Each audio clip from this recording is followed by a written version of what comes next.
This is for educational use only. Our group grants permission for our instructor, Mr. Roldan Ardines, to use this as educational material.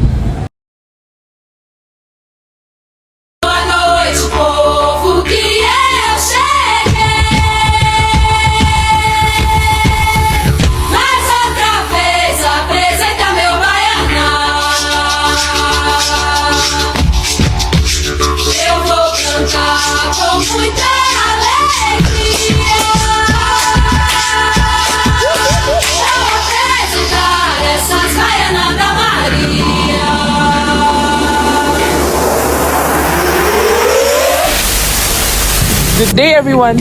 Today, our presentation focuses on Asian regionalism and globalization, two important forces shaping the modern world. We will explore how regionalization and globalization affect Asia in terms of economics, politics, culture, and security. Our objectives are the following. First is to explain the difference between regionalization and globalization. Second is to give examples of regional cooperation in Asia.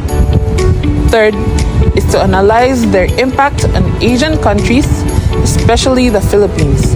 And lastly, to understand how Asia balances global pressures while preserving its cultural and regional identity. This topic matters because Asia is one of the fastest growing regions in the world.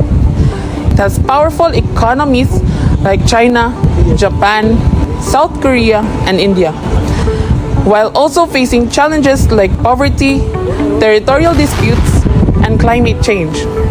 Understanding regionalism and globalization helps us see how Asian countries work together and respond to the pressures of an interconnected world.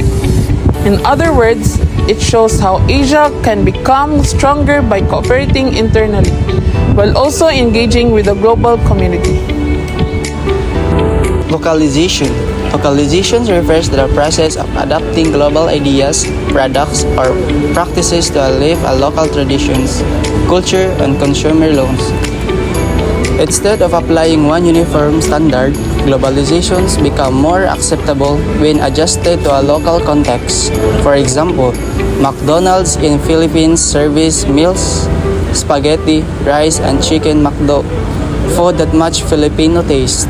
In India, beef is avoided and vegetarian meals dominate the menu due to cultural and religious reasons. In Japan, localization matters because it prevents globalization from erasing local identity. Instead, it shows respect for diversity while still allowing global business to thrive. This supports the regionalism because it highlights the idea that cultural uniques can survive even in a globalized world. Regionalization versus globalization. Although closely connected, regionalization and globalization are different in scope and nature. Regionalization focuses on cooperation with our geographic region. For example, Asian Pacific countries forming trade groups or security alliances. It is usually voluntary and controlled by member states, allowing them to protect their interests while cooperating with neighbors. Globalization, on the other hand, means worldwide interconnectedness. It extends beyond regions and involves economic, cultural, and technological exchange across continents. Globalization is often driven by international institutions, multinational corporations, and global markets. In terms of culture, regionalization strengthens shared identities. For example, Asian values of family, collectivisms, and respect for tradition. Globalization spread universal culture influence such as Hollywood movies, K-pop, anime, and Western fast food and global social media platforms. Both processes influence each other. Regionalism can act as a stepping stone to globalization. while globalization can pressure regions to work more closely together. Asian regionalism and why it exists. Asian regionalism refers to the cooperation and integration of Asian countries in trade, economics, security, politics, and culture. 1. Economic competitiveness. Asia wants to remain strong in the global economy by forming free trade agreements and lowering tariffs. 2. Shared security threats. Countries face common issues such as terrorism, piracy, cyber attacks, and territorial disputes in the South China Sea. 3. Cultural identity. Regionalism protects shared traditions, languages, and religion from being overwhelmed by Western globalization. 4. Global challenges. Problems like climate change, pandemics, energy shortages, and migration cannot be solved alone. Cooperation is necessary. In short, Asian regionalism exists because no single country can face today's challenges on its own. Unity gives Asia more strength and influence. Examples of regionalism in Asia. There are many organizations and initiatives that show Asian regionalisms, such as ASEAN, which means Association of Southeast Asian Nations. It focuses on economic growth, peace, and political stability in Southeast Asia. Next is SAARC, which stands for South Asian Association for Regional Cooperation. It promotes cooperation among South Asian countries like India, Pakistan, and Bangladesh. RCEP, which means Regional Comprehensive Economic Partnership, a major trade agreement that includes China, Japan, South Korea, Australia, and other Asian members. And lastly, AFTA, which means Asian Free Trade Area. It reduces tariffs and trade barriers within Southeast Asia. This institution shows that Asia recognizes the importance of working together, not just competing, in order to face global pressures and maximize growth. Regionalism in the Philippines. In the Philippines, regionalism appears both internationally and domestically. Internationally, the Philippines is a founding member of ASEAN and participates actively in RCEP, which opens trade opportunities and strengthens diplomatic ties. Domestically, we see regionalism in the creation of BARMM or the Bangsamoro Autonomous Region in Muslim Mindanao. BARMM reflects respect for local identity, culture, and autonomy while remaining part of the Philippine nation.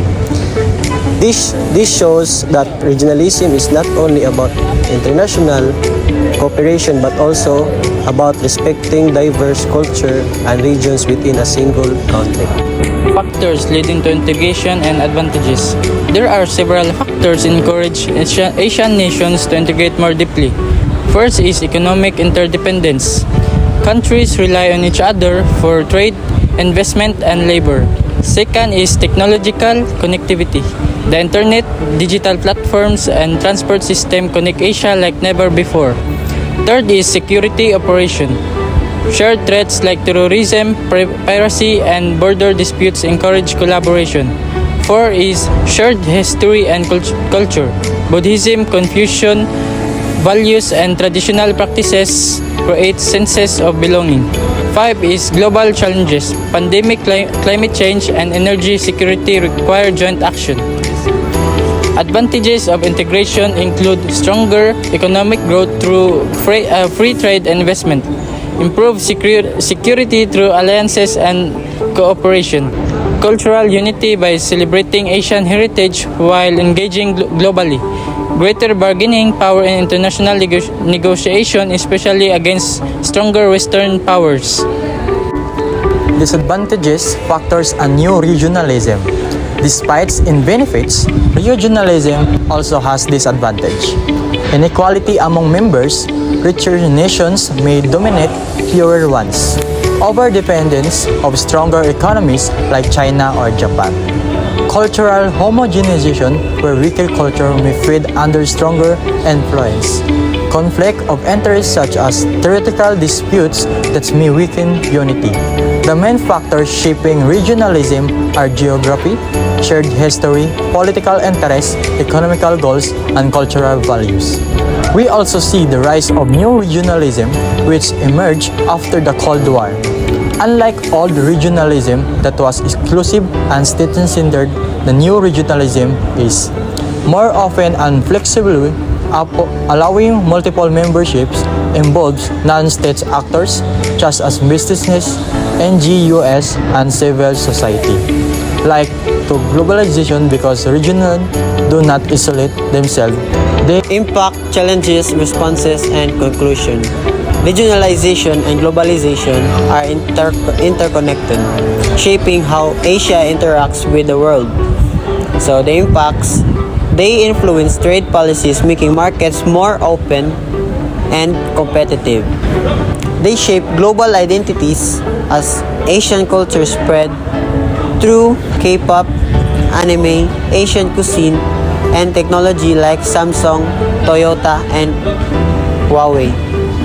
They encourage political alliances, giving Asia more power in global institutions. So challenges are economic inequality between rich and poor countries, political sovereignty issues where some nations fear losing independence, cultural erosion as global culture overshadows local traditions, migration and labor issues as millions of workers move across borders, environmental threats like rising seas, deforestation, and stronger typhoons. Responses are China's Belt and Road Initiative strengthens infrastructure and trade across Asia. Japan builds trade partnerships and supports development projects. The Philippines cooperates with ASEAN and participates in regional trade deals. India promotes SAARC, develops its IT sector to integrate globally. So in conclusion, regionalism and globalization are not opposites.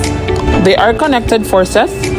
Asia integrates regionally to protect its identity and interests, while also participating in global systems. The future of Asia depends on how well it can balance local, regional, and global participation.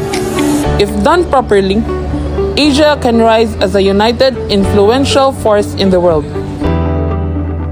So thank you guys for watching. Bye!